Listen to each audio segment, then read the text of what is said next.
Tenant act ಬರೋದಕ್ಕೆ ಮುಂಚೆ 1861 ಎಕರೆ ದತ್ತಾತ್ರೇಯ ದೇವರ ಹೆಸರಿನಲ್ಲಿ ಜಮೀನಿತ್ತು ಅನ್ನೋದನ್ನು ಕಂದಾಯದ ದಾಖಲೆಗಳು ಹೇಳ್ತವೆ. ಮತ್ತು ಅದರ ಚರ ಆಸ್ತಿ, ಹರಿಕೆ, ಕಾಣಿಕೆ, ಬೆಳ್ಳಿ ಮತ್ತು ಚಿನ್ನದ ಚರ ಆಸ್ತಿಗಳು ಅದು ಅಕ್ರಮವಾಗಿ ಪರಬಾರೆ ಮಾಡಿದ್ದಾರೆ ಮತ್ತು ಅಕ್ರಮ ನಡೆದಿದೆ ಎನ್ನುವಂಥ ದೂರಿನ ಹಿನ್ನೆಲೆಯಲ್ಲಿ ದಿವಂಗತ ಪೂವಯ್ಯನವರು, ಇವತ್ತು ಬದುಕಿಲ್ಲ, ಮೇಜರ್ ಪೂವಯ್ಯನವರು, ಅವರ ನೇತೃತ್ವದಲ್ಲಿ ಸರ್ಕಾರ ಒಂದು ಸಮಿತಿ ಮಾಡಿತ್ತು. ಆ ಸಮಿತಿ ವರದಿ ಕೊಟ್ಟಿದೆ ಅಕ್ರಮ ಆಗಿರೋದು ನಿಜ ಅಂಥೇಳಿ.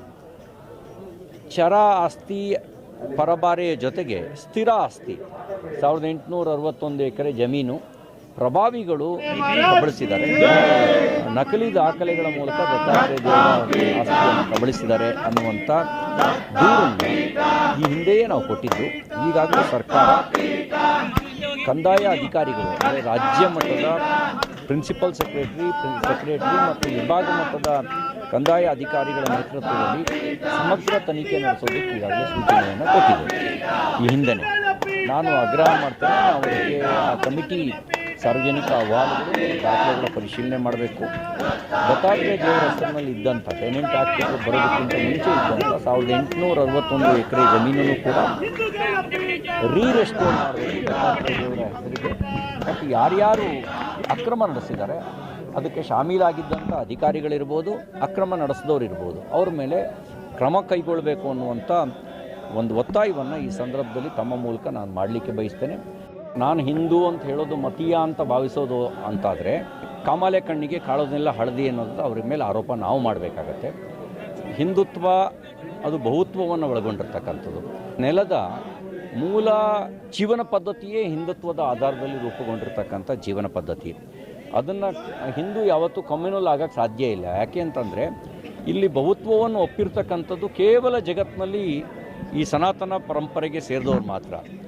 ಕಾಂಗ್ರೆಸ್ಸಿಗೆ ಮತದ ಹುಚ್ಚಿನಲ್ಲಿ ಇಡಿಯಾಗಿ ಸಿಗುವಂಥ ಅಲ್ಪಸಂಖ್ಯಾತರ ಓಟಿನ ಆಸೆಗೆ ಸತ್ಯವನ್ನು ತಿರುಸ್ತಕ್ಕಂಥ, ಸುಳ್ಳು ಹೇಳ್ತಕ್ಕಂಥ ಒಂದು ರೋಗ, ಹಳೆಯ ರೋಗ ಅಂಟ್ಕೊಂಡಿದೆ. ಮತ್ತು ಅವರಿಗೆ ಹೇಳಲಿಕ್ಕೆ ಬಯಸ್ತೇನೆ, ಸುಪ್ರೀಂ ಕೋರ್ಟ್ನ ತೀರ್ಪಿನ ಆಧಾರದಲ್ಲಿ ಹಿಂದೂ ಅರ್ಚಕರ ನೇಮಕ ಆಗಿದೆ. ಈ ತೀರ್ಪನ್ನು ತಿರುಚುವ ಕೆಲಸವನ್ನು ಕಮ್ಯುನಲ್ ಕಾಂಗ್ರೆಸ್ ಮಾಡಿತ್ತು.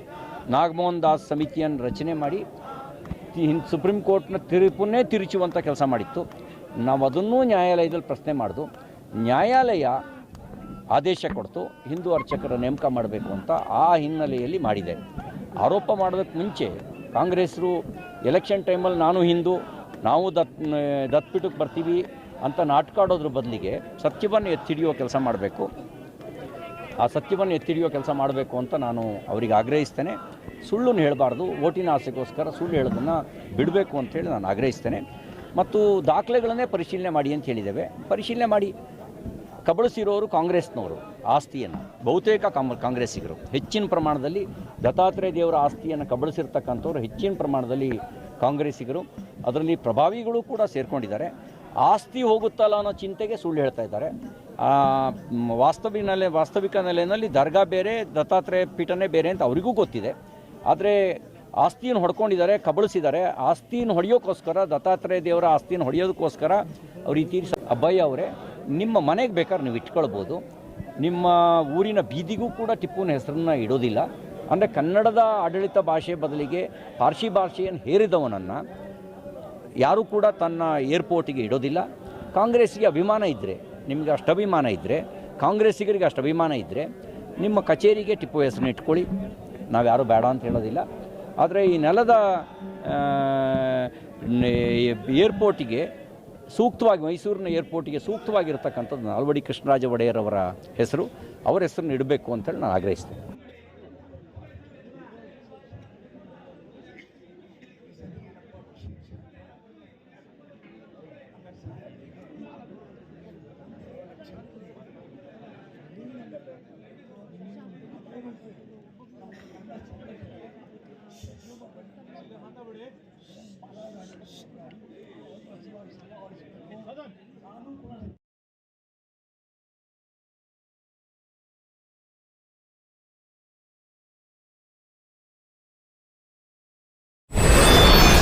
ವಿಡಿಯೋ ನೋಡಿದ್ದಕ್ಕೆ ಧನ್ಯವಾದಗಳು. ಮುಂದಿನ ವಿಡಿಯೋದಲ್ಲಿ ಸಿಗೋಣ. ವಂದನೆಗಳು.